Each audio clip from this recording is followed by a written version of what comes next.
Minha nora não me viu entrar. Ela estava falando com meu filho. Sim, eu mexi no freio.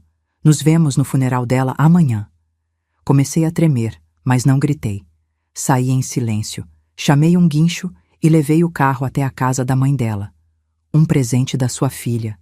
2 horas depois. Eu tinha voltado da consulta médica mais cedo.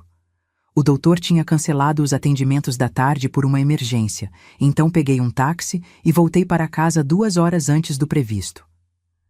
Quando coloquei a chave na porta, ouvi vozes lá dentro. Reconheci imediatamente. Era meu filho Kaique e ela, Jéssica. Pensei em entrar normalmente, mas algo no tom das vozes me fez parar. Havia uma urgência ali. Um segredo sendo compartilhado. Então abri a porta devagar, em silêncio, e escutei. Você tem certeza de que vai funcionar? Era a voz do meu filho, do meu Kaique, do menino que eu criei sozinha depois que perdi meu marido. Tenho, pesquisei tudo. A voz dela era fria, calculista. A estrada para a praia tem aquela descida íngreme logo depois do pedágio. Sem freio, o carro não segura. Vai parecer acidente. Comecei a tremer. Minhas pernas ficaram moles. Precisei me apoiar na parede para não cair. E se alguém desconfiar? A voz de Kaique estava fraca, hesitante. Ninguém vai desconfiar de nada. Ela é idosa, vai viajar sozinha, estrada perigosa. Acidente acontece, Kaique. E depois disso, tudo o que é dela passa para você. O apartamento, o dinheiro das aplicações, o seguro de vida. Mais de 1 milhão. A gente finalmente vai poder viver. Silêncio. Um silêncio que durou uma eternidade. Tá feito, então. Era meu filho falando. Meu filho. Amanhã de manhã ela pega da estrada. Amanhã de manhã ela não volta. Jéssica riu. Uma risada baixa, satisfeita. Eu não gritei, não entrei correndo, não confrontei. Meu instinto de sobrevivência falou mais alto. Saí pela porta, fechei ela devagar, desci as escadas do prédio com as pernas tremendo tanto que quase caí 2 vezes. Meu celular estava na bolsa. Liguei para o guincho com a mão tremendo tanto que mal conseguia discar. Alô? Preciso que busquem meu carro. Urgente. Está fazendo um barulho estranho. Acho que tem problema no motor. Meia hora depois, o guincho estava levando meu carro embora. Mas não para a oficina. Dei o endereço da casa da mãe de Jéssica. Dona Neuza morava a 20 minutos dali, num sobrado antigo no bairro São João. Acompanhei o guincho até lá de táxi, paguei o motorista e pedi para ele deixar o carro bem na frente da garagem dela. Peguei um papel da minha bolsa e escrevi com a mão ainda tremendo. Um presente da sua filha. Ela vai explicar. Deixei o bilhete no para-brisa. Voltei para a casa de táxi. Tranquei a porta do meu quarto. Sentei na cama. E só então eu deixei as lágrimas caírem. Meu filho tinha planejado me matar. Se você quer saber como essa história terminou, se inscreva no canal agora, porque o que aconteceu nas próximas horas mudou tudo. E o que eu fiz com eles? Bem, justiça tem muitas formas. Saí Terrin. Deixa eu te contar quem eu sou. Porque você precisa entender que eu não sou uma velha boba que deixou isso acontecer por ingenuidade. Eu sou Dalva. Tenho 67 anos e cada ruga no meu rosto conta uma história de luta. Nasci no interior de Minas Gerais, numa cidade tão pequena que nem aparecia direito no mapa. Aos 22 anos, conheci Arnaldo num baile de igreja. Ele era 10 anos mais velho, trabalhava como padeiro, tinha as mãos sempre cheirando a farinha e fermento. Não era bonito no sentido clássico, mas tinha um sorriso que iluminava qualquer cômodo. E tinha sonhos, sonhos grandes. Nos casamos 6 meses depois. Meus pais acharam loucura, mas eu sabia. Quando você encontra alguém que olha para você como se você fosse a coisa mais valiosa do mundo, você não deixa escapar. Viemos para Belo Horizonte com uma mala de roupas e R$ 300 no bolso. Era tudo o que tínhamos. Arnaldo conseguiu emprego numa padaria grande do centro e eu comecei a costurar para fora. ficava até 2 da manhã na máquina de costura velha que compramos no Ferro Velho, consertando roupas dos vizinhos por 5, 10 reais. 3 anos depois, nasceu Kaique, meu único filho. O parto foi difícil. Tive complicações, não pude ter mais filhos. Então, ele se tornou tudo. Nossa razão de acordar todo dia às 4 da manhã. Quando Kaique tinha 5 anos, Arnaldo chegou em casa com os olhos brilhando de uma forma que eu não via há tempos. Dalva, encontrei um ponto comercial pequeno. O aluguel cabe no nosso bolso. A gente consegue abrir nossa própria padaria. Usamos todas as nossas economias. 12 mil reais que juntamos em 7 anos de sacrifício. Compramos um forno usado, amassadeira de segunda mão, balcão que reformamos com nossas próprias mãos. Arnaldo fazia os pães. Eu atendia, limpava, fazia as contas. Chamamos de pão quentinho. Parece nome bobo, né? Mas era sincero. Era o que a gente vendia. Pão quentinho, feito com carinho, que saía do forno às 6 da manhã e enchia a rua inteira de cheiro. Os primeiros anos foram duros. Teve mês que a gente comia pão velho no jantar porque não sobrava dinheiro para mais nada. Teve Natal que o presente do Kaique foi um carrinho de brinquedo que encontrei numa feira de usados. Mas a gente não desistiu. Aos poucos, os clientes foram aumentando. As pessoas começaram a fazer fila na porta antes de abrir. O pão de queijo da casa virou famoso no bairro. Em 10 anos, conseguimos comprar o ponto. Não alugar mais, comprar. Em 15 anos, reformamos tudo, compramos equipamentos novos, contratamos 3 funcionários. E em 28 anos de casamento, conseguimos comprar nosso apartamento. 3 quartos, bem localizado, num prédio simples mas digno, quitado. Cada tijolo daquele lugar tinha nosso suor. Kaique cresceu ajudando na padaria aos finais de semana. Estudou em escola pública, mas era inteligente. Passou para engenharia civil na Federal. Me lembro do dia que saiu o resultado. Arnaldo chorou. Homem de 48 anos, cheio de farinha nas mãos, chorando de orgulho. Nosso filho vai ser doutor, Dalva, doutor engenheiro. Quando Kaique se formou, aos 22 anos, Arnaldo já estava doente. Câncer no pâncreas. Descobrimos tarde demais. Vendemos a padaria por 480 mil reais.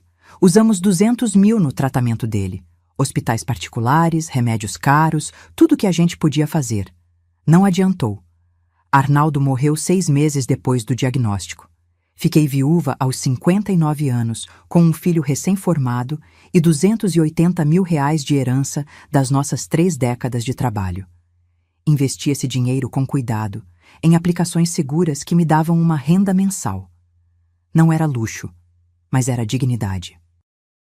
E foi assim que vivi os últimos 8 anos, sozinha, mas de cabeça erguida, ajudando meu filho quando ele precisava, acreditando que família é tudo, até descobrir que minha própria família queria me ver morta.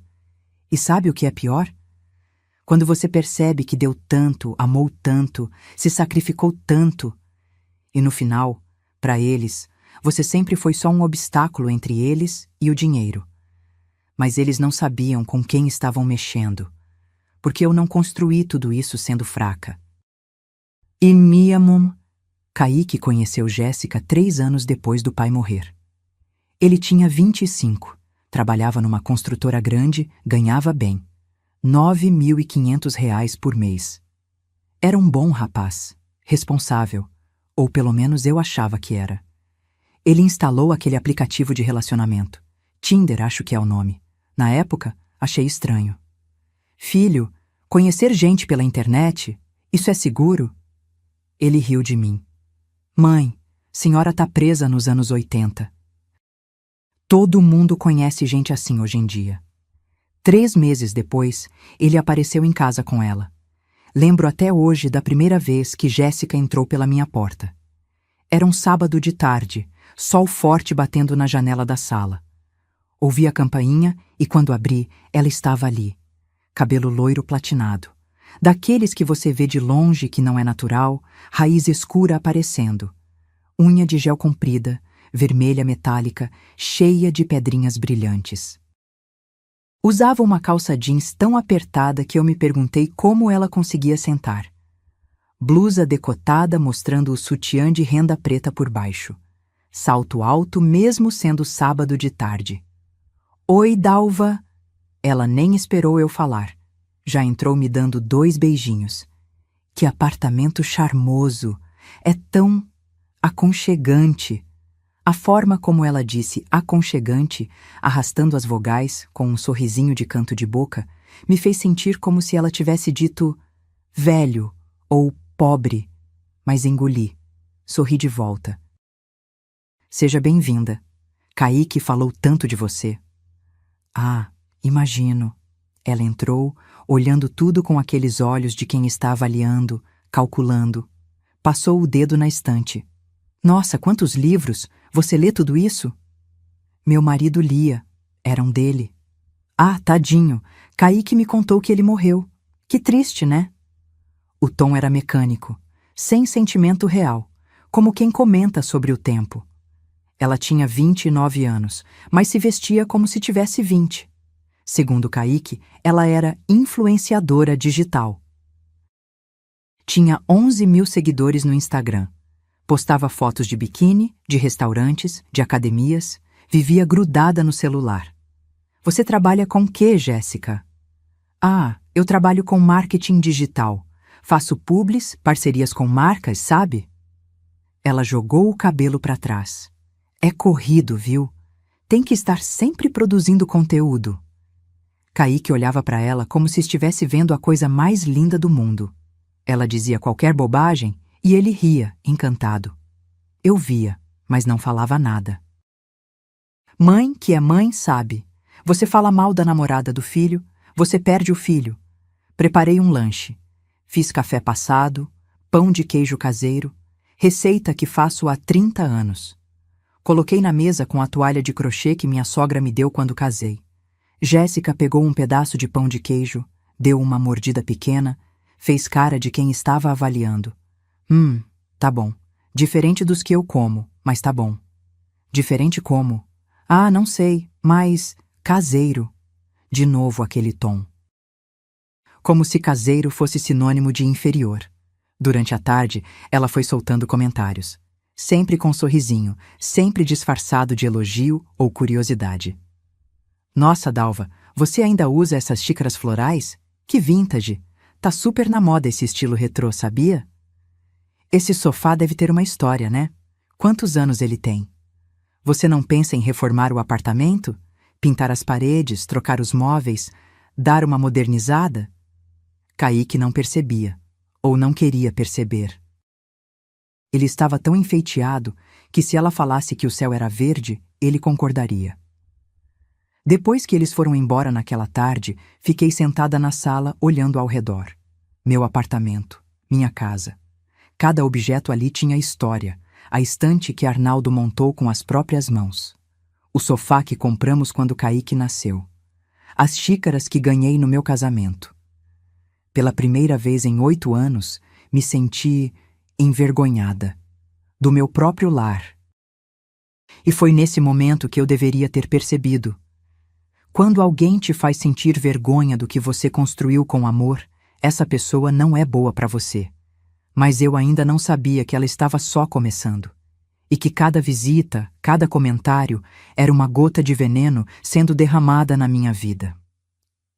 8 meses depois daquela primeira visita, meu telefone tocou às 11 da noite. Era Kaique. A voz dele estava trêmula, apressada. Mãe, preciso falar com a senhora. É urgente. Posso ir aí agora? Meu coração apertou. Urgência às 11 da noite nunca é boa notícia. Vem, filho, o que aconteceu? 20 minutos depois, ele estava na minha sala, andando de um lado para o outro, passando a mão no cabelo. Gesto que ele fazia desde criança quando estava nervoso. Jéssica tá grávida. O mundo parou. Gravidez. Meu filho ia ser pai, eu ia ser avó. Filho, mas isso é maravilhoso. Por que você tá tão... Ela quer casar, mãe. Logo, antes de aparecer a barriga. A família dela é muito tradicional. A mãe dela tá pirando. dizendo que é vergonha ter filho antes de casar. Ele sentou no sofá, enterrou o rosto nas mãos. E eu quero fazer as coisas certas. Quero casar com ela, mas não tenho dinheiro para casamento agora. Quanto vocês precisam? Ele ficou em silêncio. Olhou para mim com aqueles olhos de cachorro abandonado que ele fazia quando era pequeno e queria alguma coisa. Jéssica já orçou tudo. Ela quer fazer no buffet Vista Verde, sabe? Aquele chique da Zona Sul, com 150 convidados, decoração completa, vestido. Ele engoliu seco. 45 mil reais. Eu quase engasguei com a minha própria saliva. 45 mil? Filho, isso é um absurdo. Dá para fazer um casamento lindo com muito menos... Mãe, por favor. Ele pegou na minha mão. Eu sei que é muito, mas é o casamento da minha vida, do nosso filho. Eu prometo que devolvo cada centavo. Vou pagar em 2 anos, com juros se a senhora quiser. Mas eu preciso fazer isso. Preciso que a mulher que eu amo tenha o casamento que ela sonhou. Olhei para o meu filho, meu único filho, o menino que acordava às 5 da manhã para me ajudar na padaria, que chorou no meu colo quando o pai morreu, que sempre foi bom rapaz. Eu era viúva. Ele era tudo que me restava de família. Tá bom, vou te ajudar. O sorriso que ele abriu foi tão grande, tão genuíno, que por um momento achei que tinha tomado a decisão certa. No dia seguinte, fui ao banco e retirei 45 mil reais das minhas aplicações. Dinheiro que Arnaldo e eu suamos 30 anos para juntar. Entreguei para o Kaique. Ele me abraçou tão forte que quase me derrubou. Obrigado, mãe. A senhora não vai se arrepender. Eu prometo. O casamento foi marcado para 3 meses depois. Jéssica assumiu o controle de tudo. E eu digo tudo. Escolheu o buffet, a decoração, o vestido, a lista de convidados. Quando sugeri convidar algumas das minhas amigas antigas da época da padaria, ela fez uma cara. Ai, Dalva, é que o espaço é limitado, sabe? E a maioria dos convidados são da minha família e amigos nossos. Mas a senhora vai estar lá, óbvio. A senhora é a mãe do noivo. No dia do casamento, cheguei 2 horas antes para ajudar no que fosse necessário. O buffet Vista Verde era realmente impressionante. Lustres de cristal, jardim externo com fontes, salão enorme com pé direito alto. Tudo que meus 45 mil reais podiam comprar. Fui procurar meu lugar. Meu nome estava numa mesa ao lado do banheiro. Mesa número 12. Olhei ao redor, a mesa principal, na frente do palco, tinha os nomes da família dela. A mãe de Jéssica, o pai, os irmãos, os avós. A mesa 2 tinha os padrinhos. A mesa 3, os amigos íntimos. Eu, mãe do noivo, estava na mesa 12, ao lado do banheiro, com pessoas que eu nem conhecia. Engoli a humilhação. É só um dia, pensei. O importante é que meu filho seja feliz. Jéssica entrou deslumbrante. Vestido tomara que caia, cauda de 3 metros, 8.500 reais de puro tule e pedraria. Cabelo preso num coque elaborado, maquiagem profissional, buquê de rosas brancas importadas. A cerimônia foi bonita. Chorei. Não sei se de emoção ou de algo que eu ainda não conseguia nomear. Na hora das fotos oficiais, o fotógrafo organizou a família. Chamou os pais dela, os avós dela, os irmãos dela. Tiraram 15 fotos diferentes só com a família da noiva. Depois, chamaram Kaique sozinho. Depois Kaique com os padrinhos. Eu fiquei ali, de pé, esperando ser chamada. Ninguém me chamou. Quando percebi que iam seguir para o jantar sem fotos comigo, me aproximei do fotógrafo. Com licença, eu sou a mãe do noivo. Vocês não vão tirar foto comigo e meu filho? Ele olhou para o Jéssica, que estava mexendo no celular. Ah, claro. Desculpa. Vem aqui, dona. Dalva. Tiraram 3 fotos rápidas. Kaique de um lado, eu do outro, sem abraço, sem calor. Fotos que pareciam compromisso burocrático. Voltei para minha mesa ao lado do banheiro. Durante o jantar, Jéssica fez um discurso agradecendo. Agradeceu a Deus, aos pais dela, aos padrinhos, aos amigos, aos fornecedores do casamento. Não mencionou meu nome uma única vez. Fui embora às 10 da noite. Ninguém notou. 3 semanas depois, Kaique me ligou. A voz estava estranha. Mãe, a Jéssica perdeu o bebê. Meu coração partiu. Como assim? Ela estava bem. Quando isso aconteceu? Ontem. Ela começou a sangrar. Levamos no hospital, mas não tinha mais batimento. Filho, meus pêsames, eu vou aí. Não precisa. A mãe dela já está aqui. A gente precisa de um tempo. Desliguei o telefone com um aperto no peito. Minha neta. Minha primeira neta, que eu nem cheguei a conhecer. Esperei 2 meses. Tempo de luto, de respeito. Depois liguei para o Kaique. Filho, sobre o dinheiro do casamento. Você disse que ia devolver aos poucos. Quando você acha que consegue começar? Silêncio do outro lado. Mãe, sério? A gente acabou de perder um filho e a senhora está cobrando dinheiro? Não é cobrança, Kaique, é só pra gente combinar.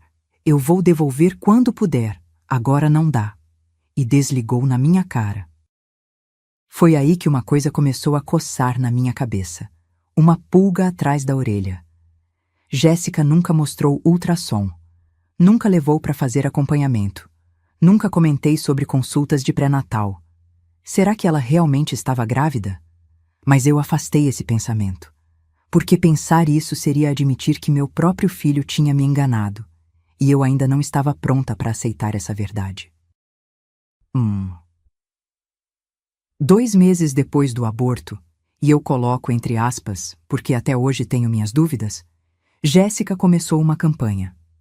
Toda vez que Kaique vinha me visitar sozinho, ela ligava. Sempre na mesma hora, como se tivesse cronômetro. Estávamos almoçando, o telefone dele tocava. Estávamos conversando na sala, tocava de novo. Amor, cadê você? Tá demorando. Kaique, preciso de você aqui. Travou a pia. Benzinho, você esqueceu de comprar o leite. Volta logo?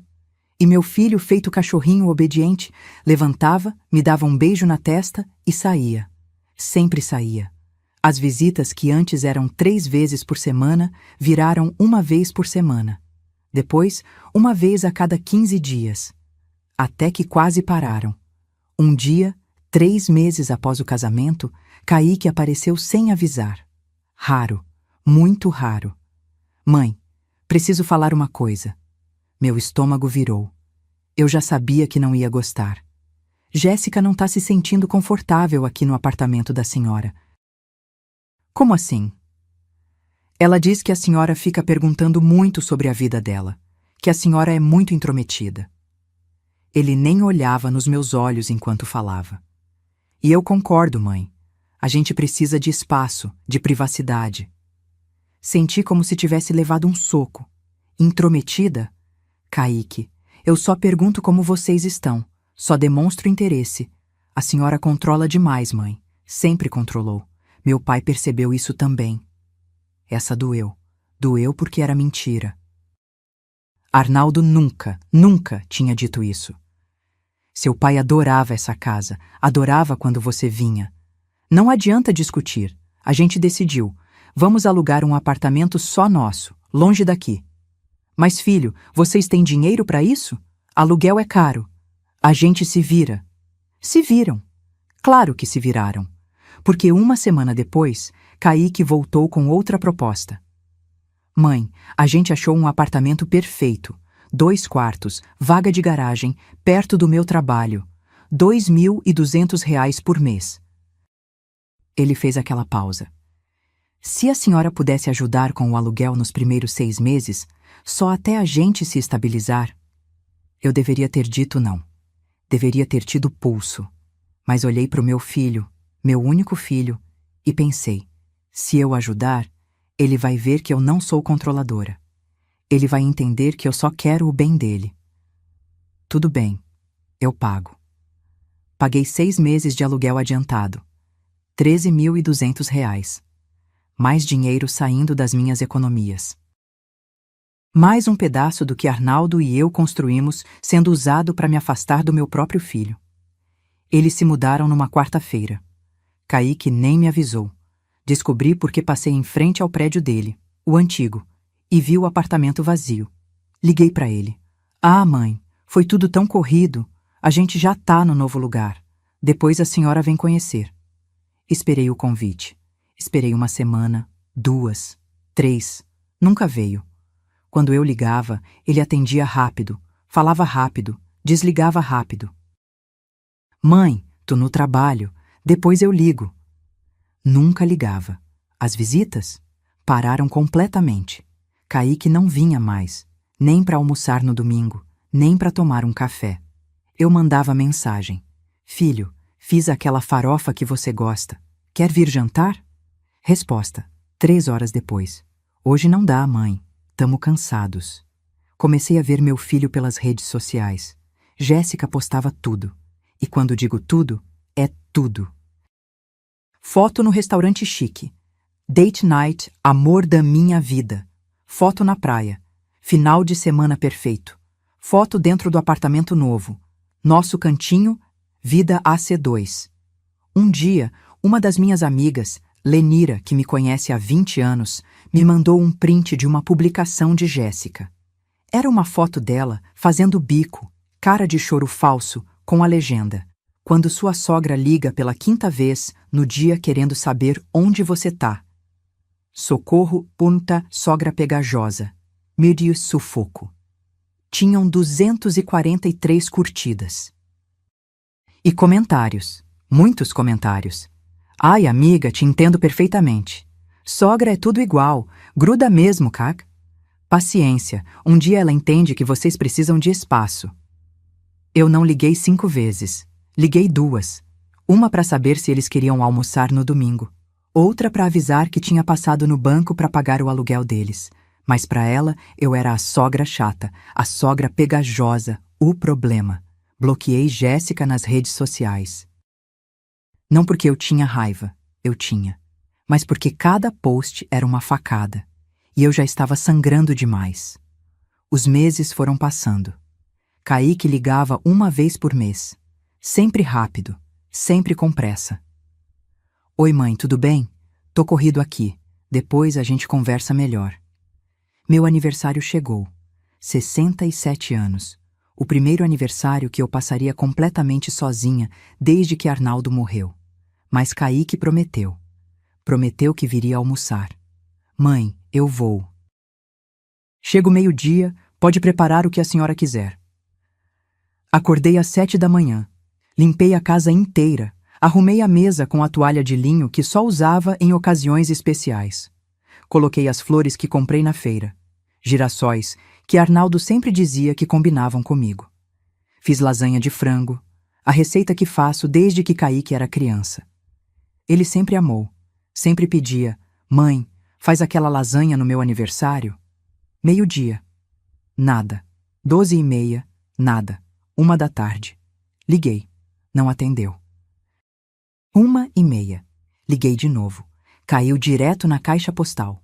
2 horas. Sentada na mesa arrumada, sozinha, olhando para a lasanha que esfriava. 2:30. Mandei mensagem. Filho, tá tudo bem? 3 da tarde. Resposta. Mãe, desculpa. Jéssica tá passando mal. Não vou conseguir ir. Fica pro próximo ano. Beijo. 3:15. Resposta minha. Que ela melhore. Beijos. Não chorei na hora. Fui até a cozinha, peguei a travessa de lasanha, que tinha dado trabalho de 3 horas para fazer, e joguei tudo no lixo. Cada pedaço. Cada camada que montei com carinho pensando no sorriso do meu filho. Sentei no sofá. Olhei ao redor do meu apartamento vazio. E aí sim, chorei. Chorei até não ter mais lágrimas. 3 dias depois, Lenira me mandou outro print. Era um story de Jéssica. Foto dela e Kaique num spa resort. Piscina de borda infinita, drinks coloridos, os dois de roupão branco. Foto postada no dia do meu aniversário. Horário, 2:45 da tarde. Jéssica não estava passando mal. Eles estavam num spa. Enquanto eu esperava sozinha, eles estavam se divertindo. E meu filho tinha mentido na minha cara. Foi naquele momento que algo dentro de mim quebrou. Não foi raiva. Foi pior. Foi a sensação de que eu tinha perdido meu filho. Que a pessoa que eu criei, que amamentei, que acordei no meio da noite quando tinha febre, que paguei faculdade, que dei tudo. Essa pessoa não existia mais. No lugar dele, tinha um estranho que mentia, que me usava e que tinha escolhido uma mulher que me odiava. 2 meses depois do meu aniversário esquecido, o telefone tocou. Era Kaique. Pela primeira vez em semanas, ele queria me ver. Mãe, posso ir aí sábado? Preciso conversar sobre uma coisa. Meu coração deu um salto. Pensei, finalmente ele vai se desculpar. Vai dizer que errou, que sentiu minha falta. Comprei bolo na confeitaria. Fiz café do jeito que ele gosta, forte, com açúcar mascavo. Arrumei a sala, coloquei almofadas novas no sofá. Estava ansiosa como uma adolescente, esperando o primeiro encontro. Quando ele chegou, veio sozinho. Graças a Deus, pensei. Podemos conversar de verdade, sem ela envenenando tudo. Mas a cara dele estava estranha, séria, sem o sorriso que costumava ter quando me via. Sentamos. Ele não quis bolo, nem café. Só ficou mexendo no celular, nervoso, até que finalmente falou. Mãe, a Jéssica quer ter um filho. Meu coração se encheu de esperança. Um neto, uma segunda chance. Que maravilhoso, filho.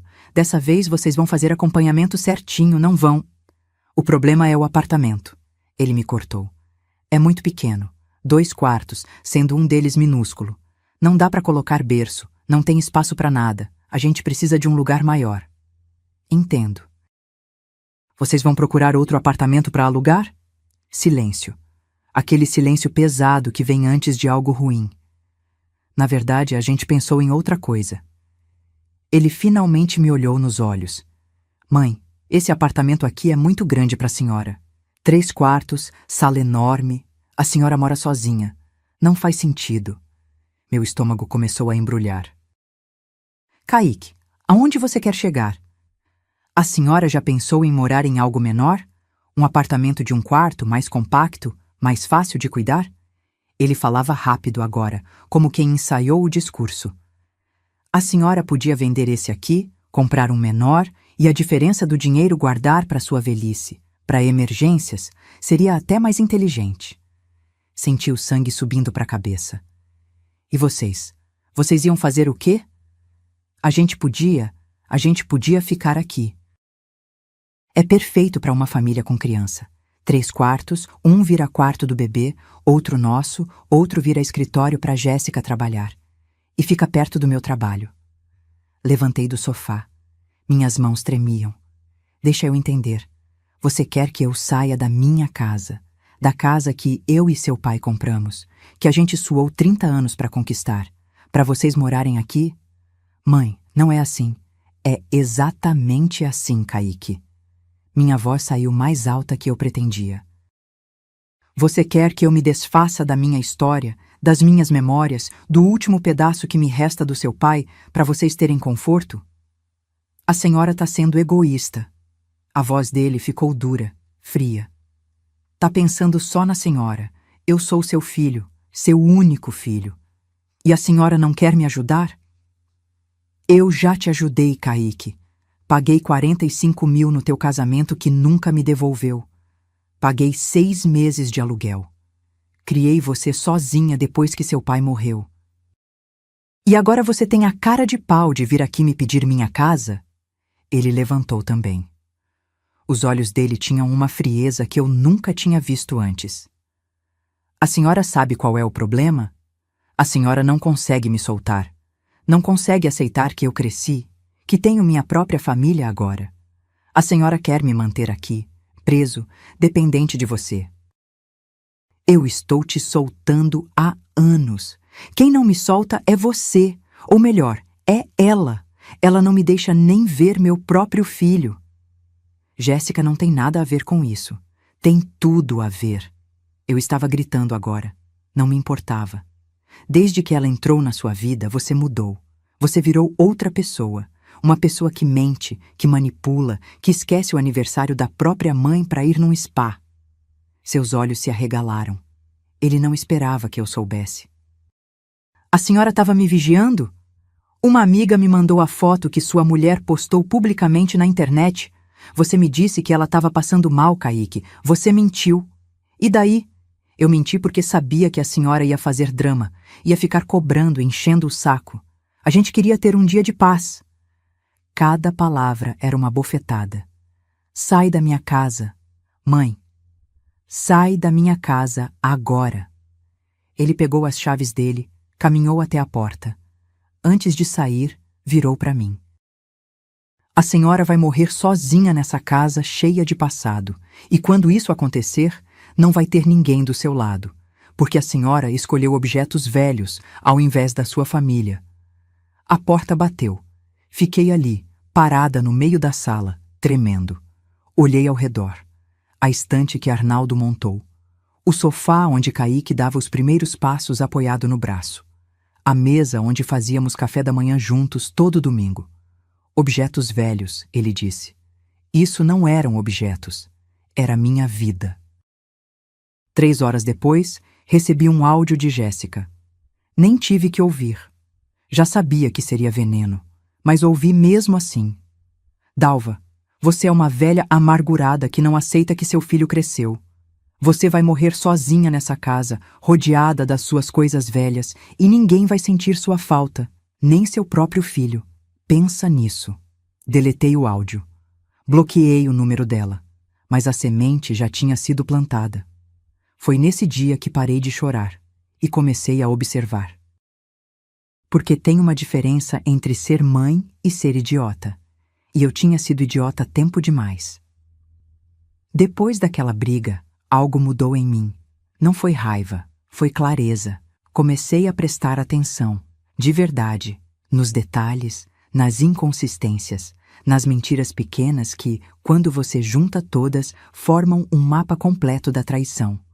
Jéssica postava stories toda hora. Eu tinha criado um perfil falso no Instagram só para acompanhar, porque ela tinha me bloqueado no meu perfil real. E ali, naquela telinha, eu via a vida que ela vendia. A influenciadora ocupada, a esposa dedicada, a mulher que trabalhava tanto criando conteúdo. Mas eu sou velha, não sou burra. E velha percebe coisa que jovem acha que está escondendo. Era uma terça-feira de manhã. Eu tinha consulta no banco para revisar minhas aplicações, porque depois daquela conversa decidi que precisava proteger o que me restava.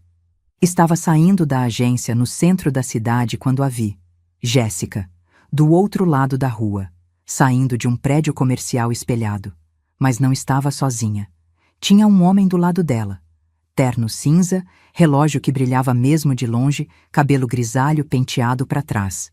Devia ter uns 55 anos. Rico. Muito rico pelo jeito. Eles pararam na porta do prédio. Ele segurou o rosto dela e a beijou. Não foi beijo de amigo. Não foi beijo de primo. Foi beijo de homem que conhece o gosto daquela boca há tempo. Fiquei paralisada atrás de um poste, o coração batendo tão forte que achei que fosse sair pela boca. Jéssica subiu num carro, um BMW preto, vidros fumê. Ele ficou ali, acendeu um cigarro, ficou olhando o carro ir embora com um sorriso no rosto. Peguei meu celular com a mão tremendo. Dei zoom. Tirei 3 fotos. A qualidade não estava perfeita, mas dava para ver. O rosto dele, o carro, a placa, Jéssica entrando no veículo. Fui para casa de táxi. Não conseguia processar o que tinha visto. Sentei na cozinha, abri o notebook velho que Kaique tinha me dado anos atrás e procurei no Google. Investigador particular Belo Horizonte preço. Apareceram vários. Li avaliações, comparei valores. Escolhi uma mulher. Patrícia, investigações particulares. Tinha boas recomendações, especialidade em casos de infidelidade. Liguei. Alô, Patrícia Investigações. Oi, boa tarde. Eu preciso investigar alguém. A senhora pode vir até nosso escritório amanhã às 10? Conversamos com calma e vemos o que podemos fazer. No dia seguinte, estava sentada numa sala pequena, mas organizada, na frente de uma mulher de uns 40 anos, cabelo curto, olhar direto. Me conta a situação, dona? Dalva, Meu nome é Dalva. Respirei fundo. Preciso que investigue minha nora. Acho que ela está traindo meu filho. Contei tudo. Mostrei as fotos que tirei. Passei o Instagram dela, o endereço onde moravam, os horários que ela costumava sair. Quanto tempo de investigação a senhora quer? 2 semanas? 2 semanas completas com relatório fotográfico, vídeos e rastreamento. R$ 1.800. Engoli seco. Era caro, mas era necessário. Pode começar. Assinei o contrato. Paguei metade adiantado e esperei. Foram as 2 semanas mais longas da minha vida. Kaique não ligou nenhuma vez, nem mensagem. Era como se eu tivesse deixado de existir. Até que, na segunda-feira da segunda semana, Patrícia me ligou. Dona Dalva, pode vir aqui? Tenho o relatório completo. Cheguei em 20 minutos. Ela colocou uma pasta grossa na minha frente. A senhora estava certa. Sua nora tem um relacionamento extraconjugal há pelo menos 1 ano. O homem se chama Ricardo Fonseca, mas todo mundo chama de Rico. 53 anos, casado, dono de uma concessionária de carros importados na região da Pampulha. Patrimônio estimado em R$ 8 milhões. Meu estômago revirou. Patrícia abriu a pasta. Fotos. Dezenas de fotos. Jéssica entrando num prédio no bairro Lourdes, um dos mais caros da cidade. Jéssica e Rico na janela de um apartamento, ela sem blusa, ele abraçado nela por trás. Jéssica saindo do mesmo prédio 3 horas depois, cabelo molhado, maquiagem borrada. Rico entregando um envelope para ela. Dava para ver pelas fotos que era dinheiro. Jéssica entrando em lojas de roupa de grife, saindo com sacolas. Nos stories dela, as mesmas roupas apareciam com a legenda Trabalho para publi. Mas não era publi nenhuma. Era Rico pagando. Conseguimos acesso ao contrato de aluguel desse apartamento. Patrícia apontou para uma foto do prédio. Estúdio de 50 metros quadrados. Aluguel, R$ 3.200 por mês. Tá no nome dele. Ela tem chave. Vai lá segunda, quarta e sexta, sempre das 2 às 5 da tarde. Horário que ela diz pro seu filho que tá gravando conteúdo. Senti náusea. E tem mais. Patrícia puxou outra folha. Conseguimos confirmar que ele deposita R$ 4.000 por mês na conta dela. Transferências fixas, todo dia 10. A gente não tem acesso aos extratos completos, mas esse valor aparece nas movimentações públicas. R$ 4.000 por mês. Mais apartamento, mais roupas, mais jantares. Jéssica não era influenciadora de sucesso.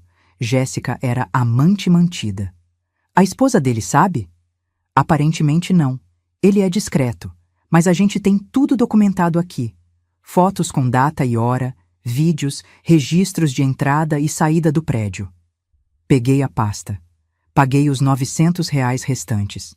Saí dali com as mãos tremendo. Cheguei em casa, sentei no sofá. Abri a pasta de novo e fiquei olhando cada foto, cada evidência.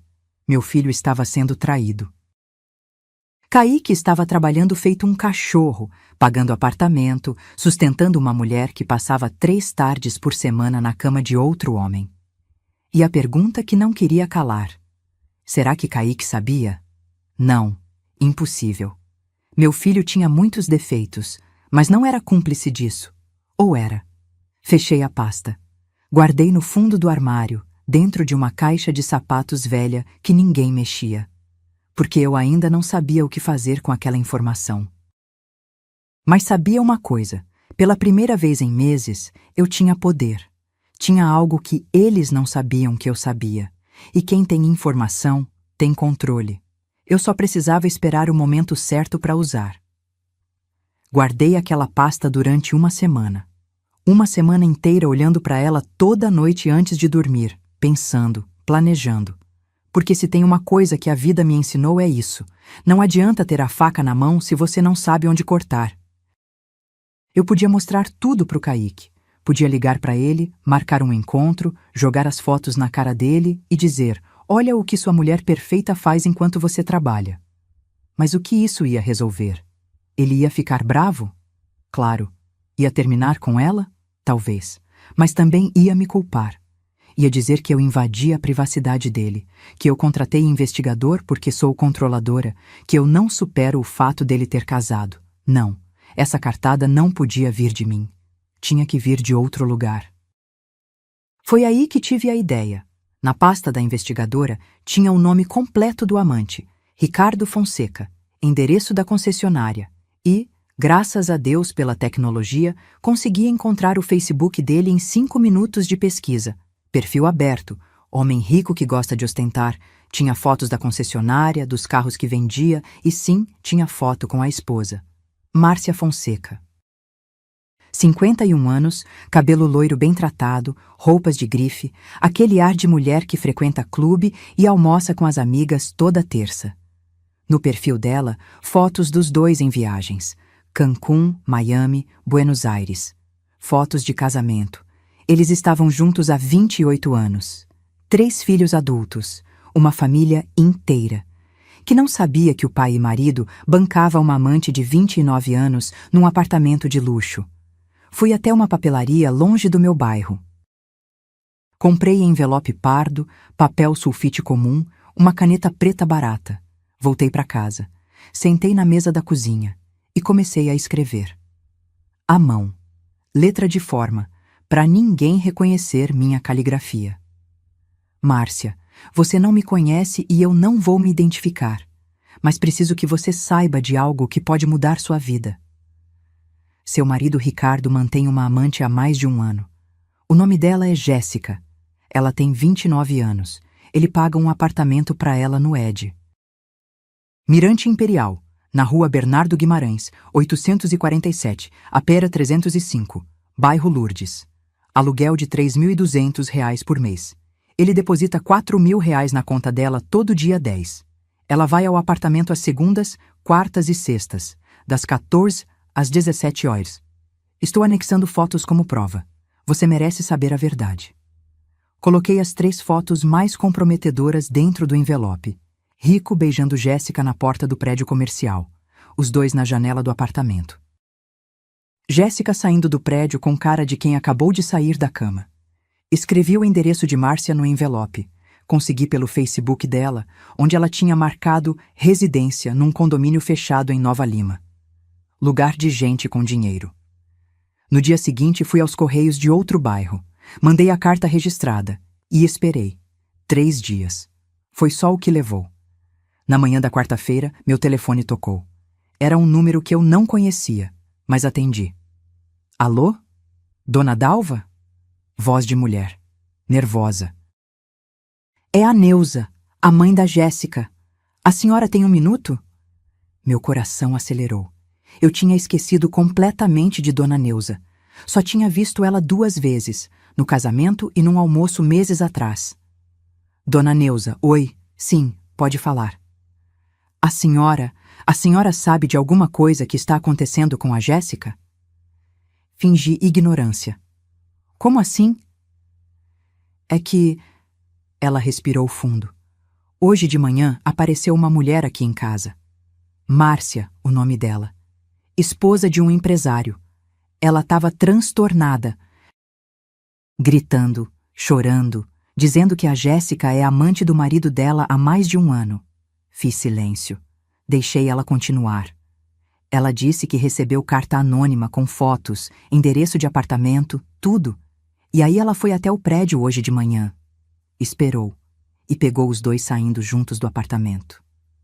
A voz de Dona Neuza quebrou. Dona Dalva, minha filha tá me ligando desesperada, dizendo que a mulher fez escândalo na portaria, que filmou tudo, que vai processar ela por destruição de família. E o que a senhora quer que eu faça, Dona Neuza? A senhora sabia? A senhora sabia que minha filha, que ela não conseguiu terminar a frase. Eu descobri há pouco tempo, mas não era meu lugar contar. E o Kaique? Ele sabe? Não sei. Não falo com meu filho há semanas. Dona Neuza começou a chorar do outro lado da linha. Eu não criei minha filha para isso. Eu não... Meu Deus, que vergonha! Eu até senti pena dela. Porque mãe sofre pelos erros dos filhos, mesmo quando os filhos não merecem. Dona Neuza, respira. Isso vai passar. O rico terminou com ela. A esposa dele deu ultimato. Ou ele corta a relação, ou ela pede divórcio e fica com metade de tudo. Ele nem pensou 2 vezes. Ligou para Jéssica e disse que acabou, que ele vai tirar o nome do contrato do apartamento no fim do mês, que os depósitos param agora. Pronto. Primeira peça derrubada. Jéssica tá desesperada. Ela ligou chorando, dizendo que não tem como pagar o apartamento, que o salário do Kaique mal cobre as despesas do apartamento deles. Dona Neuza fungou. Ela falou uma coisa estranha. Disse: "Mãe, eu preciso daquele dinheiro logo. A gente não pode esperar." Minha espinha gelou. "Que dinheiro?" "Não sei." Ela não explicou. Só disse que tinha um plano, mas que agora vai ter que acelerar as coisas. Um plano. Acelerar as coisas. Desliguei o telefone 15 minutos depois, com a mente girando. Jéssica tinha perdido o amante. Perdido o apartamento extra. Perdido R$ 4.000 por mês. Estava quebrada e estava desesperada. E pessoas desesperadas fazem coisas desesperadas. Foi nessa noite que comecei a me perguntar: quanto tempo eu tinha antes que fizessem algo drástico? E se o plano deles envolvesse mim? 2 semanas depois da queda de Jéssica com o amante, Kaique me ligou. Pela primeira vez em quase 2 meses, meu filho me ligou. "Mãe, a gente precisa conversar." O tom era diferente, não era agressivo, era suave, quase carinhoso, e isso me assustou mais que qualquer grito. "Sobre o quê, filho?" "Sobre a gente. Eu sei que eu errei. Sei que fui grosso naquele dia. Eu estava estressado com o trabalho, com a Jéssica cobrando filho. Sabe como é?" Ele suspirou. "A senhora pode me perdoar? Posso ir aí esse fim de semana? Levar um vinho? A gente conversa?" Algo dentro de mim gritou: "Cuidado!" Mas era meu filho. Meu único filho. "Claro, pode vir." Ele não veio. Na sexta à noite mandou mensagem: "Mãe, desculpa. Surgiu problema no trabalho. Semana que vem eu vou, prometo." Semana que vem chegou. Ele não apareceu. Mandou outra desculpa, mas começou a me ligar, todo dia. Sempre rápido, sempre superficial, mas ligava. "Oi, mãe. Só passei para dar oi. Como a senhora tá?" "Mãe, lembrei da senhora hoje. Viu aquela série que a senhora gosta? Saiu episódio novo." Era estranho. Forçado. Mas eu queria acreditar que ele estava tentando. Até que num desses telefonemas, ele soltou, casual demais: "Mãe, a senhora ainda tem aquele seguro de vida que fez com o pai?" Meu estômago se revirou. "Tenho. Por quê?" "Ah, nada. É que eu estava pensando em fazer um também. Queria saber quanto a senhora paga, se vale a pena." "Vale. É R$ 320 por mês. E se acontecer algo comigo, o seguro paga 350 mil. Silêncio do outro lado. "Nossa, é bastante." "É?" "Seu pai sempre disse que era importante ter, caso acontecesse algo." "E quem é o beneficiário?" "Você, Kaique. Sempre foi você." "Ah, entendi." Pausa. "E as aplicações da senhora? Ainda tem aquele dinheiro que vocês juntaram?" Algo estava errado. Muito errado. "Tenho. Uns 280 mil ainda. Por que tanto interesse nisso?" "Curiosidade, mãe. É que a gente nunca conversa sobre essas coisas. Mas é importante saber, né? Pra caso, sei lá, emergência." Desliguei aquele telefone com o coração apertado. Ele estava mapeando meu patrimônio, somando valores. E a pergunta que não queria calar: por quê? Fiz as contas. Seguro de vida, 350 mil. Aplicações, 280 mil. Apartamento, no mercado atual, valia uns 420 mil fácil. Total, mais de R$ 1.000.000. R$ 1.000.000 que seria do meu filho se eu morresse. Na semana seguinte, ele ligou de novo. "Mãe, a senhora vai viajar nas férias? Tipo, pra praia?" Estava pensando, por quê? Ah, porque se for me avisa. A gente fica de olho no apartamento da senhora, essas coisas. Vou pensar. Talvez em julho eu vá uns dias para Guarapari. Adoro aquela praia. Guarapari é longe. Quanto tempo de estrada? Umas 7 horas, mas a estrada é bonita. A senhora vai de carro, sozinha? Vou. Por quê? Cuidado, mãe. Estrada é perigosa, principalmente aquelas descidas depois do pedágio. A senhora já não é mais nova, tem que ter atenção redobrada. A forma como ele disse, a senhora já não é mais nova, soou como ameaça. Desliguei tremendo. No dia seguinte levei meu carro para revisão de rotina.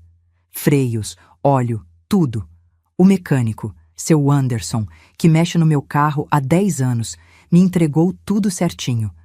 Dona Dalva, esse carro tá novinho, freios perfeitos, pastilhas novas, pode viajar tranquila. Voltei para casa.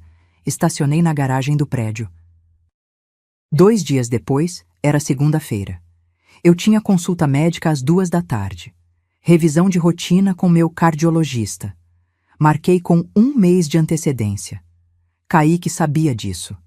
Eu tinha comentado com ele no telefone semana passada. Saí de casa à 1h30. Cheguei no consultório. A secretária me recebeu com cara de quem tinha notícia ruim. Dona Dalva, que pena. O doutor teve uma emergência, precisou cancelar todos os atendimentos da tarde. Ele já reagendou a senhora para a semana que vem, tá bom? Voltei para o estacionamento frustrada. Peguei um táxi, porque eu não gosto de dirigir nervosa. Cheguei em casa 3 horas mais cedo que o esperado. Coloquei a chave na porta, devagar, porque a fechadura estava emperrando. E ouvi vozes na sala. Kaique e Jéssica. Algo me fez parar. Algo me fez não anunciar minha chegada. Abri a porta centímetro por centímetro, em silêncio absoluto. Me escondi atrás da porta entreaberta. Você tem certeza de que vai funcionar? Era a voz do meu filho. Tenho, pesquisei tudo. Jéssica, fria como gelo. A estrada para a praia tem aquela descida íngreme logo depois do pedágio. Sem freio, o carro não segura. Vai parecer acidente. O mundo parou. E se alguém desconfiar? Ninguém vai desconfiar de nada. Ela é idosa, vai viajar sozinha, estrada perigosa. Acidente acontece, Kaique. E depois disso, tudo o que é dela passa para você. O apartamento, o dinheiro das aplicações, o seguro de vida, mais de 1 milhão. A gente finalmente vai poder viver. Mas é minha mãe. Sua mãe que te humilha, que não te apoia, que quer controlar sua vida. Pensa nisso como libertação, para você e para ela. Ela já viveu tudo o que tinha que viver. Agora é nossa vez. Silêncio. Um silêncio que durou uma eternidade. Tá feito então. Amanhã de manhã ela pega a estrada. Amanhã de manhã ela não volta. Jéssica riu. Eu mexi no freio essa madrugada. Foi mais fácil do que pensei. Como você aprendeu? YouTube, amor. Tem tutorial para tudo. Eles riram. Os dois riram. Meu filho, meu menino, estava planejando me matar. Saí dali sem fazer barulho. Desci as escadas com as pernas bambas. Liguei pro guincho com dedos tremendo. Dei o endereço da mãe de Jéssica, porque se iam me matar por dinheiro, eu ia mostrar que esse dinheiro tinha dona. E que essa dona não ia morrer tão fácil. E o guincho levou 40 minutos para chegar. 40 minutos que pareceram 40 anos. Fiquei ali, sentada num banco de praça 2 quadras abaixo do meu prédio, tremendo, olhando para cada carro que passava, com medo de ver Kaique ou Jéssica. Quando o guincho finalmente chegou, subi nele. O motorista, um rapaz de uns 30 anos, boné sujo de graxa, olhou para mim com estranheza. A senhora vai junto? Vou. Preciso resolver umas coisas lá. Ele não perguntou mais nada. Ligou o rádio numa música sertaneja e seguiu. 23 minutos até a casa de Dona Neuza. Contei cada minuto no relógio do painel. Meu coração batia tão forte que doía no peito. Pensei que fosse ter um infarto ali mesmo, dentro daquele guincho velho, cheirando a óleo diesel. Quando chegamos na rua dela, uma rua tranquila de casas antigas no São João, pedi para o motorista deixar o carro bem na frente da garagem. Na calçada mesmo. A senhora tem certeza? Aqui não pode estacionar. Pode deixar, eu resolvo. Paguei os R$ 120 do guincho. Peguei um papel amassado da bolsa, um panfleto de farmácia, e escrevi com a caneta tremendo tanto que quase não dava para ler. Um presente da sua filha, ela vai explicar. Coloquei no para-brisa, preso no limpador. Olhei para o carro uma última vez. Meu Palio branco, que comprei usado há 6 anos, que me levou para tantos lugares, que quase tinha me levado para a morte. Peguei um táxi de volta para casa. O motorista tentou puxar conversa. Dia quente hoje, né, senhora? Mas eu não conseguia falar. Só acenava com a cabeça, olhando pela janela sem ver nada. Cheguei em casa às 4h15. Tranquei a porta. Tranquei de novo, com a corrente. Fui pro quarto. Sentei na cama. E só então, só quando estava sozinha, trancada, segura, só então as lágrimas vieram. Chorei tanto que pensei que fosse secar por dentro. Chorei pelo filho que perdi. Pelo neto que nunca vou conhecer. Pela família que eu achei que tinha e que descobri ser mentira. Meu filho queria me matar. Essa frase ecoava na minha cabeça como sino de igreja. Meu filho queria me matar. Meu filho queria me matar. Eram 4h40 quando o telefone tocou. Número desconhecido. Quase não atendi, mas atendi. Alô? Dalva! Era a Dona Neuza, e ela estava gritando. Dalva, o que é isso? O que é esse carro na porta da minha casa? Respirei fundo. Dona Neuza, a senhora leu o bilhete? Li. Que presente. Que história é essa? Eu tô ligando pra Jéssica, mas ela não atende. A senhora quer saber a verdade? Eu quero, contei. Contei cada palavra que ouvi, cada detalhe, o plano deles, o freio sabotado, a descida da estrada. Nos vemos no funeral dela amanhã. Dona Neuza ficou em silêncio, um silêncio pesado, sufocante. Quando ela falou de novo, a voz estava quebrada. Não, não pode ser. Minha filha não... Ela não faria isso. Ela não é... Não é assassina. O carro tá aí na sua frente, Dona Neuza. Manda um mecânico olhar os freios. Aposto que encontra o problema. Eu vou ligar para ela. Vou resolver isso. Dona Neuza. Mas ela já tinha desligado. Fiquei ali, sentada na cama, esperando. Não sabia por quê. Só esperava. 50 minutos depois, às 5h30 da tarde, Dona Neuza ligou de novo. Mas dessa vez não estava gritando.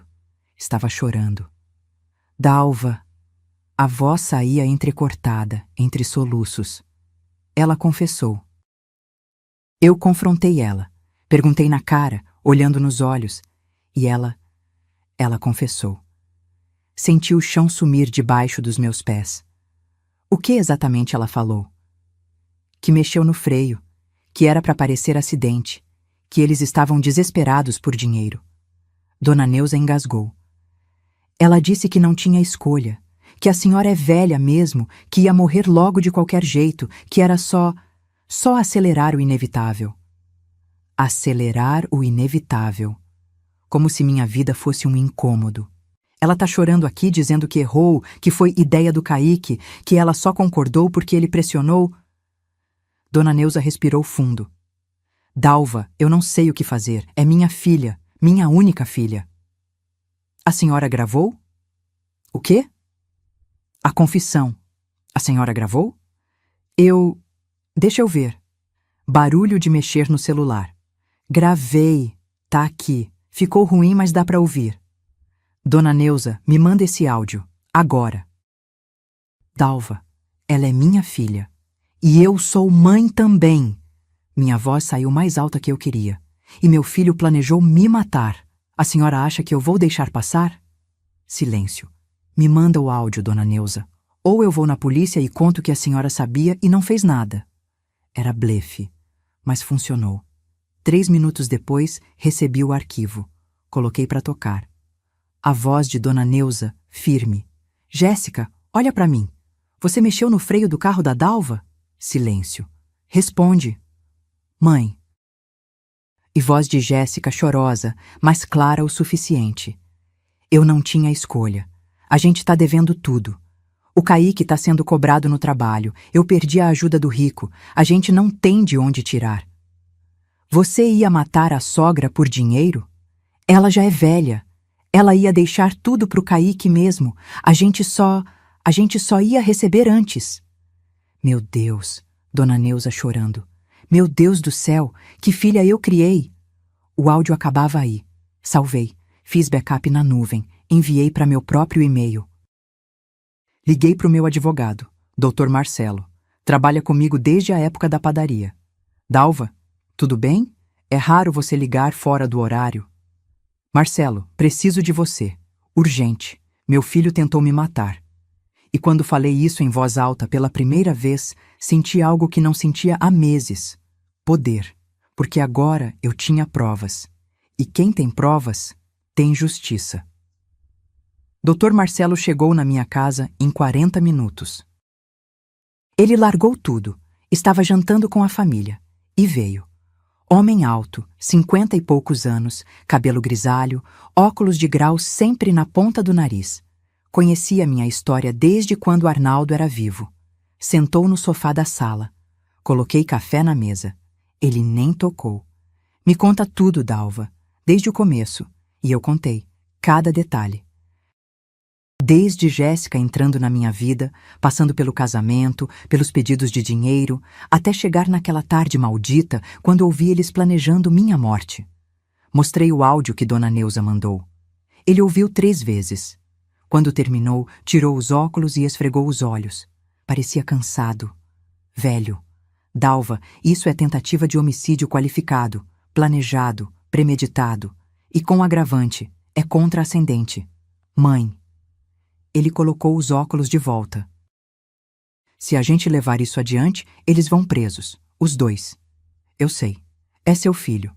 Eu sei, Marcelo. Minha voz saiu mais alta que eu queria. Respirei fundo.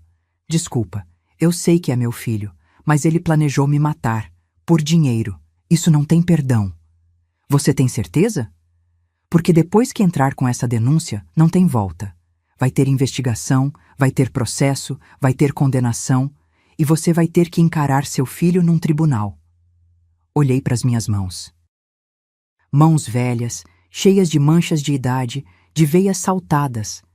Mãos que trabalharam 30 anos numa padaria, que criaram um filho sozinha, que nunca fizeram mal a ninguém. Eu tenho certeza, ele assentiu. Então vamos, amanhã cedo, 7 da manhã, eu te busco. A gente vai na delegacia especializada e formaliza tudo. Não dormi aquela noite. Fiquei olhando para o teto, pensando. Será que eu estava fazendo a coisa certa? Será que tinha outro caminho? Mas sempre voltava para a mesma imagem. Jéssica rindo. Nos vemos no funeral dela amanhã. Não. Não tinha outro caminho. 7 da manhã, Dr. Marcelo tocou a campainha. Desci.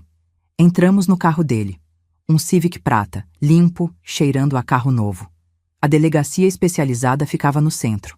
Prédio antigo, escadas rangendo, cheiro de papel velho e café requentado. Sentamos na frente de uma delegada, doutora Fernanda Costa. Devia ter uns 40 anos, cabelo preso num coque apertado, olhar que atravessava a gente. Senhora Dalva, pode relatar o que aconteceu? Contei tudo de novo. Ela ia anotando, fazendo perguntas, pedindo detalhes.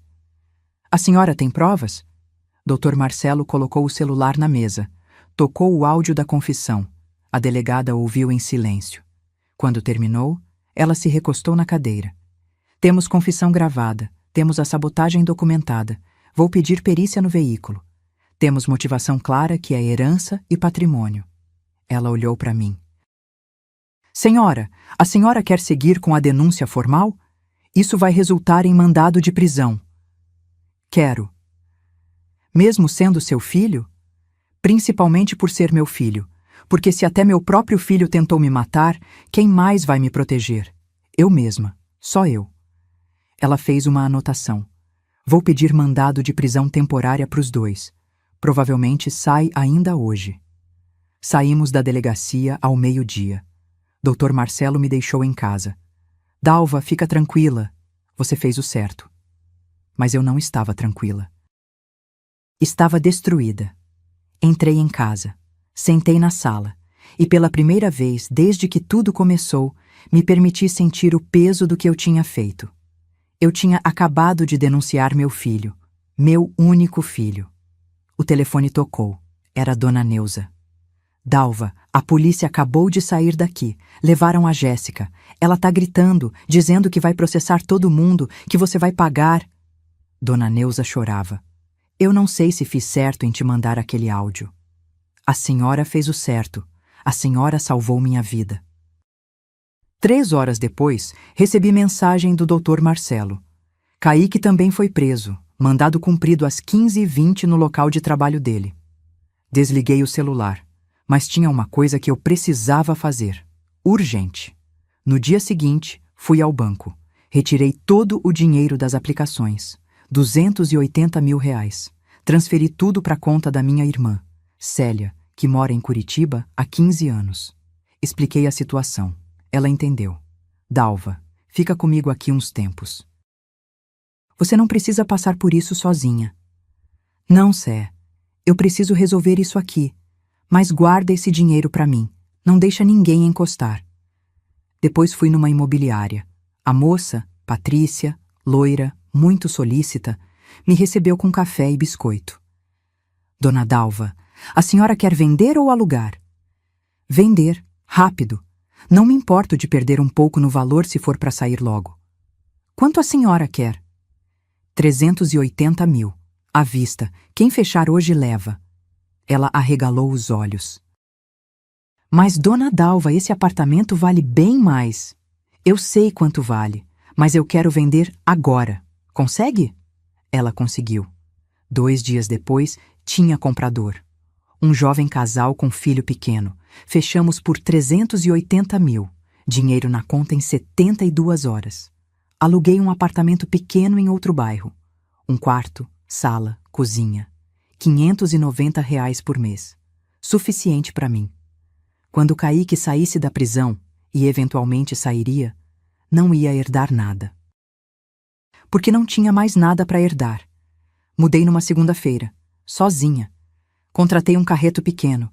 Levei só o essencial. Roupas, alguns livros, a foto do casamento com Arnaldo.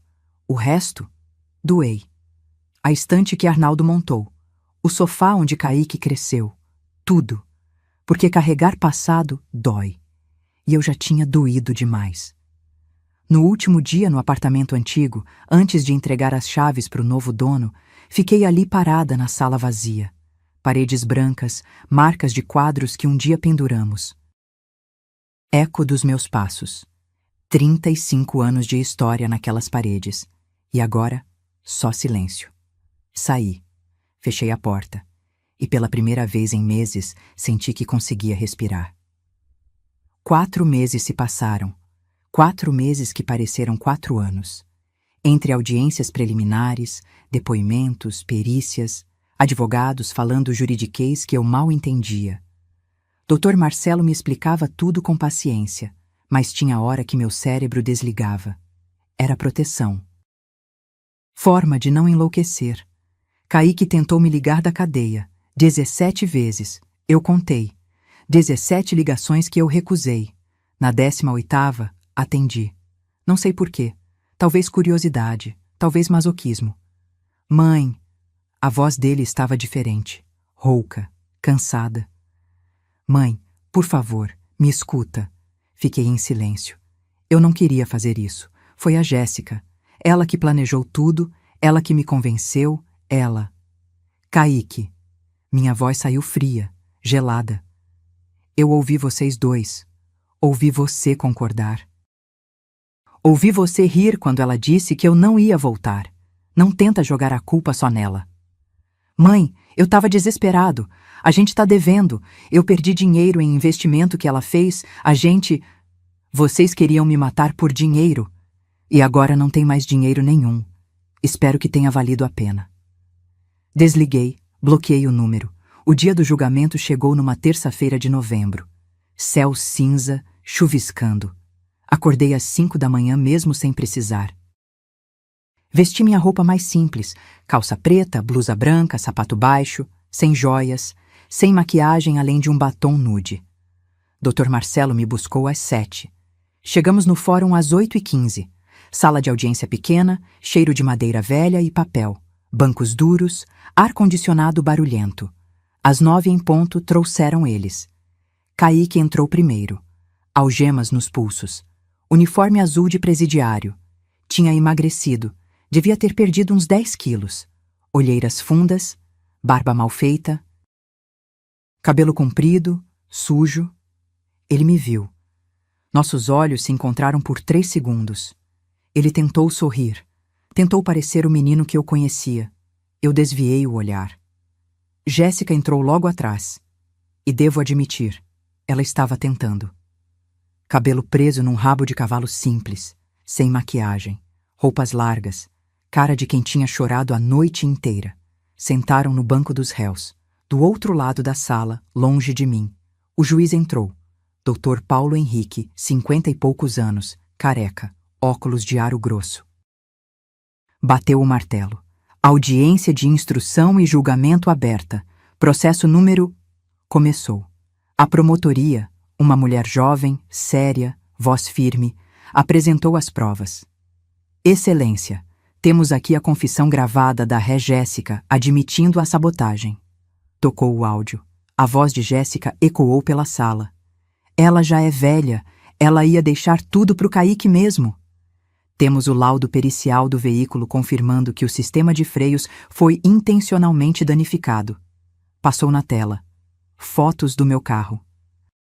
Setas vermelhas apontando onde tinham mexido. Termos técnicos que eu não entendia, mas que soavam graves. E temos o depoimento da vítima, senhora Dalva Ferreira Gomes, aqui presente. O juiz olhou para mim. Senhora Dalva, pode se aproximar. Levantei. Minhas pernas estavam trêmulas. Caminhei até a cadeira de testemunha. Sentei. Coloquei a mão na Bíblia. Jurei dizer a verdade. A promotora fez as perguntas, uma por uma. Quando aconteceu, o que ouvi, como me senti. Como a senhora se sentiu ao descobrir que seu próprio filho planejava matá-la? Olhei para o Kaique, ele estava olhando para o chão. Senti que tinha perdido meu filho muito antes daquele dia. Ele já não existia mais. O homem que eu criei, que eu amei, que eu sacrifiquei tudo por ele. Esse homem morreu. E no lugar dele ficou um estranho que só via dinheiro onde deveria haver amor. Kaique levantou a cabeça. Tinha lágrimas nos olhos. A senhora tem mais alguma coisa a declarar? Respirei fundo. Tenho. Eu não criei esse homem para ser isso. Eu criei ele para ser honesto, trabalhador, digno. Falhei como mãe? Talvez. Mas ele falhou como filho. E ela... Olhei para Jéssica. Ela não só tentou me matar. Ela matou o filho que eu tinha. Destruiu minha família, por dinheiro que nem era dela. Jéssica começou a chorar. Chorava alto, dramático, tentando chamar atenção. Eu não queria. Foi pressão. Eu estava desesperada. O juiz bateu o martelo. Silêncio. Voltei para o meu lugar. A defesa tentou. Tentou argumentar que era crime passional, que estavam desesperados financeiramente, que havia atenuantes. O advogado de Kaique, um homem gordo, suado, de terno mal ajambrado, quase implorou. Excelência, meu cliente é réu primário. Nunca teve problema com a justiça. Foi manipulado pela esposa. Objeção, a promotoria levantou. A gravação mostra claramente que ambos participaram ativamente do planejamento. O juiz anotava tudo, rosto impenetrável. Quando tudo terminou, ele se recostou na cadeira. Vou analisar as provas e dar a sentença em 15 minutos. Foram os 15 minutos mais longos da minha vida. Quando ele voltou, tinha uma pasta na mão. Abriu. Começou a ler. Diante das provas apresentadas, confissão, perícia técnica, depoimento da vítima, considero provado que os réus Jéssica Silva Santos e Kaique Ferreira Gomes planejaram e executaram tentativa de homicídio qualificado contra Dalva Ferreira Gomes. Meu coração batia tão forte que doía. A ré Jéssica, como autora material da sabotagem, e o réu Kaique, como coautor e beneficiário direto do crime, são considerados culpados. Jéssica soltou um grito. Kaique fechou os olhos. Sentença: Jéssica Silva Santos, 12 anos de reclusão em regime fechado. Kaique Ferreira Gomes, 8 anos de reclusão em regime semiaberto. Bateu o martelo. Audiência encerrada. Eles foram levados. Kaique virou para mim antes de sair. Mãe! Mãe! Eu preciso de você! Não faz isso comigo! Seguranças o puxaram. Ele gritava, esperneava. Mãe! Por favor! A porta se fechou. O grito sumiu. Fiquei sentada ali, olhando para a porta fechada, pessoas ao meu redor se movimentando, guardando papéis, conversando. Mas eu só ouvia silêncio. Dr. Marcelo colocou a mão no meu ombro. Dalva, acabou. Justiça foi feita. Levantei. Peguei minha bolsa. Eu sei. Saímos do fórum. Lá fora a chuva tinha parado. Um sol fraco tentava furar as nuvens. Quer que eu te leve em casa? Não, vou caminhar. Preciso de ar. Caminhei pelas ruas do centro. Sem rumo. Só andando. Pensando em tudo. Em nada. Meu filho ia passar os próximos 8 anos na prisão. E eu, pela primeira vez em meses, me senti livre. 3 anos se passaram desde aquele dia no tribunal. Hoje, acordo cedo. Não porque preciso, mas porque gosto. Abro a janela do meu apartamento pequeno. Um quarto só, mas com vista para o mar. E vejo o sol nascendo sobre as ondas. Faço café. Sento na varanda com minha xícara fumegante. E respiro. Respiro sem medo, sem dor. Sem aquele peso no peito que carregava antes. Tenho 70 anos agora. Cabelo completamente branco. Parei de pintar. Rugas mais fundas ao redor dos olhos. Mas quando me olho no espelho, vejo algo que não via há muito tempo. Dignidade. Me mudei para Guarapari 2 anos atrás. A mesma praia que eu ia visitar quando era mais nova. Aluguei esse apartamento de frente para o mar por R$ 1.200 por mês. É pequeno, mas é meu. E ninguém pode tirar isso de mim.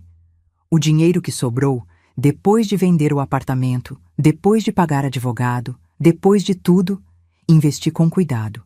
Rende o suficiente para eu viver com conforto. Não luxo. Conforto. Tem diferença.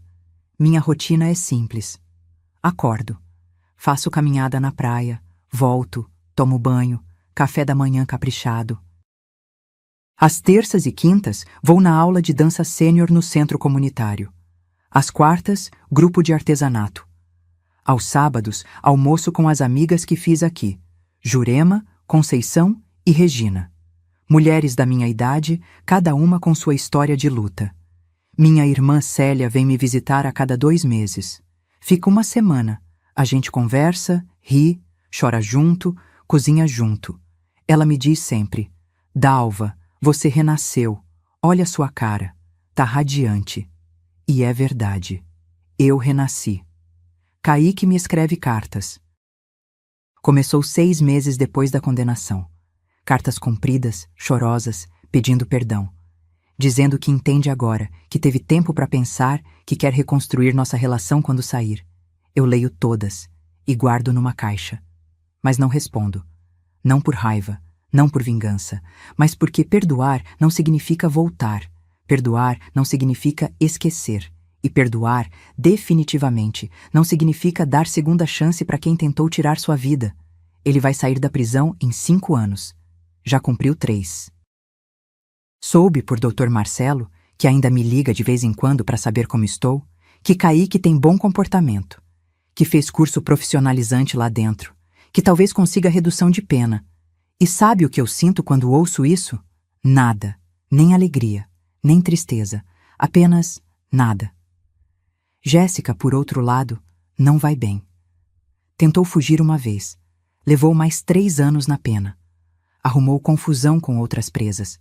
Ficou em solitária por 2 meses. Dona Neuza me liga às vezes. A gente fez as pazes. Ela entendeu que eu fiz o que tinha que fazer. Ela chora, diz que não reconhece a filha. Eu entendo, porque eu também não reconhecia meu filho. Às vezes, nas noites calmas, quando a lua reflete no mar e tudo está em silêncio, eu me pergunto: valeu a pena? Valeu a pena denunciar? Valeu a pena perder meu filho? E a resposta sempre vem clara: sim, porque o filho que eu perdi já não existia mais. Ele tinha morrido muito antes daquele dia. Morreu quando escolheu dinheiro ao invés de amor. Quando mentiu. Quando planejou minha morte. O que eu fiz foi sobreviver. Foi escolher minha própria vida ao invés de ser mártir da ingratidão alheia. Aprendi coisas nesses 3 anos. Aprendi que amor de mãe não pode ser confundido com servidão. Que família não é quem compartilha seu sangue, é quem te respeita, te valoriza, te ama de verdade. Aprendi que a gente pode recomeçar em qualquer idade. Aos 67, eu recomecei. E hoje, aos 70, sou mais feliz do que fui em décadas. Aprendi que se você não se valoriza, ninguém vai valorizar por você. Que colocar limites não é egoísmo, é amor próprio. E aprendi que, às vezes, a maior forma de amor que você pode dar a alguém é deixar que eles enfrentem as consequências dos próprios atos. Porque é assim que a gente cresce, é assim que a gente aprende. Kaique precisava aprender. E aprendeu da forma mais dura possível. Na semana passada, estava na padaria aqui perto. Pequena, cheirosa, me lembra a nossa antiga Pão Quentinho, quando uma moça jovem entrou com a mãe idosa. A mãe queria pão integral. A moça revirou os olhos. Mãe, para de ser chata. Pega qualquer um. A senhora baixou a cabeça, envergonhada. Eu não resisti. Me aproximei. Com licença, perdão me intrometer, mas... Olhei para a moça. Sua mãe não está sendo chata. Ela está expressando o que quer e merece ser ouvida. Um dia, você vai ser idosa também e vai querer que te respeitem. A moça ficou vermelha. A senhora me olhou com lágrimas nos olhos. Obrigada, ela sussurrou. Saí de lá pensando, talvez seja essa minha missão agora. Lembrar as pessoas de que idosos não são móveis velhos. Somos seres humanos, com vontades, com dignidade, e merecemos respeito. Ontem à noite, sentada na varanda, olhando as estrelas, pensei em Arnaldo, no homem que me amou de verdade, que construiu comigo, que nunca me fez sentir pequena. Arnaldo, falei para o céu, eu sobrevivi.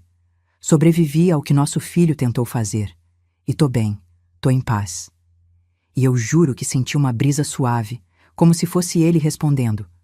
Eu sei, meu amor, eu sempre soube que você era forte. Hoje, quando olho para trás, não sinto raiva, não sinto ódio, sinto apenas alívio. Alívio de ter saído viva, alívio de ter tido coragem, alívio de estar aqui, agora, livre. Porque no final das contas, a melhor vingança não é destruir quem te fez mal. É reconstruir sua própria vida. É ser feliz apesar de tudo. É provar que você é maior que a dor que tentaram te causar. Se você chegou até aqui, obrigada. Obrigada por ouvir minha história. Obrigada por me dar esse espaço para dividir a dor, a luta e a vitória. Eu não sou perfeita. Cometi erros. Confiei demais. Dei demais. Acreditei demais. Mas eu sobrevivi. E se você está passando por algo parecido, manipulação familiar, abuso emocional, filhos ingratos, parentes que só te procuram quando precisam de dinheiro, eu quero que você saiba, você não é obrigada a aguentar. Você não é obrigada a ser mártir. Sua vida vale. Sua dignidade vale. E ninguém tem o direito de tirar isso de você. Nem mesmo seu próprio filho. Valorize-se. Coloque limites. Proteja seu coração. Porque no final, a única pessoa que vai lutar por você de verdade é você mesma. E isso não é egoísmo. Isso é sobrevivência. Eu sobrevivi. Eu renasci. E hoje eu sou feliz. Se essa história tocou seu coração de alguma forma, deixe um comentário aqui embaixo contando de onde você está assistindo. Eu adoraria saber. Não esquece de curtir o vídeo e se inscrever no canal para continuar acompanhando histórias reais como essa. Histórias de luta, de superação, de mulheres que se recusaram a ser vítimas. Um beijo no coração de cada um. E lembre-se, você é mais forte do que imagina.